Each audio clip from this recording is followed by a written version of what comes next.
When you see me, what do you see? Let me guess. You see the diamond earrings. You see the diamond encrusted watch. You see the wedding ring with 3 rows of diamonds. You see keys to a very expensive Mercedes. But is it really me?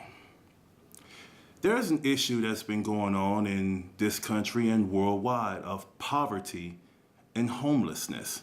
And the reason why I want to talk about this is because 20 years ago, I was homeless. I was sleeping on the streets of Atlanta on Peachtree Street. And I was 19 years old, and I was completely tired from looking and searching for a shelter to sleep in and a job where I laid down and went to sleep. I was awakened because I felt warm liquid being poured on me. Well, the warm liquid wasn't water. It just so happened to be 3 very, very wealthy young men from a prestigious college in Atlanta who decided, I heard them say, look at the piss poor kid. And then they decided to urinate on me and make me piss poor for real. Now, you know I got up and I chased those 3 brats, but Atlanta Police Department arrested me because they said this homeless kid is trying to rob us. And I said, sir, they peed on me. And they said, well, he peed on himself. Now, after spending a couple of hours in jail, because of course, the cop believed the kids, a sergeant came down and he said, young man, you didn't pee on yourself, did you? I said, no, sir, I did not. I have been wrongly arrested. I was arrested simply because I was homeless. Well, he said, well, actually, you need to thank God because maybe being locked up in here for a couple of hours saved your life because 2 other homeless people that wasn't that far away from you, maybe a block or 2, were murdered at the same time. So just maybe you being locked up saved your life, but he cut me loose.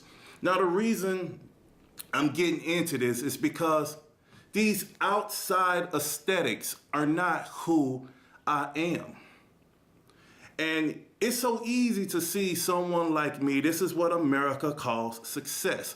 But what America refuses to look at is the invisible people that are sleeping on our streets. They are not seen. And the worst part is things are happening to them and nobody cares because everybody thinks they're trash or they're worthless, just like they thought of me. Well, I want to tell you, I thank God that I was able to get off of the streets. And one of the people who helped me, after I got out of jail, I was sleeping on the street again. I had nowhere to go and it was cold.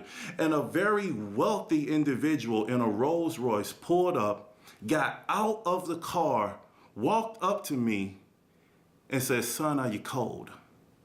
I said, yes, sir, I am. And he took off his Argyle socks, some $300 a pair of socks, and gave them to me. And he said, something just told me to give this to you, young man, to give you these socks so your feet can be warm. And I wish my shoes were big enough to give you, but I have small feet because, I have large feet. But he couldn't give me his shoes. But he said, something told me to give this to you. And don't ever forget the kindness that I'm doing for you. And when you are blessed, you are going to affect millions of people and help them change their lives. Don't ever forget where you come from. Now, it's people like this of incredible kindness are my heroes. And it's, I want to mention some of my heroes. One of my heroes is a gentleman named Glen Toby, Glenn Toby, Toby. And he was actually homeless when he was younger. And he grew up to be a mega media mogul with sports entertainment. He's been a sports agent. He's been in entertainment so much. He's represented and helped folks out like LL Cool J and some of the biggest stars that's out there in entertainment today. The list is numerous. I'm not even going to try to talk about as many people he's been in touch with. But the fact is, He was homeless and he suffered and he became a mega multimillionaire, but he never forgot who he was and never forgot where he came from. And he reaches back to help folks around the world stop homelessness and poverty. He's not sitting in an ivory tower immune from all the realities of the world. He's actually trying to help. That man, Mr. Glen Toby, is one of my heroes. Another one of my heroes is a wonderful young lady in Atlanta named Jasmine Crowe. She's the founder of Black Celebrity Giving. And she has gone through some things in her life, and only being 29 years old, this young lady had enough wherewithal to start an organization that helps homeless teens and homeless kids get good quality clothing while providing hope for them. And she also makes sure she focuses on young black men, women, and children who are missing that the national media tends to not see. Do you understand what I'm saying? Reaching back to help people. And another one of my heroes, most people see him as a hip-hop icon. His name is the Kangol Kid from the iconic group U.T.F.O from 1984. I know you guys remember the song, Roxanne, Roxanne. All you rookies and young folk out there, do your research on the Kangol Kid. He's not only a hip-hop icon, a legend. He's not someone who just sat there and bought a bunch of houses and a bunch of cars. He's actually turning back to help people through an organization called the Mama Luke Movement, where he's getting hip-hop icons and legends together to fight breast cancer. These are real people that you see.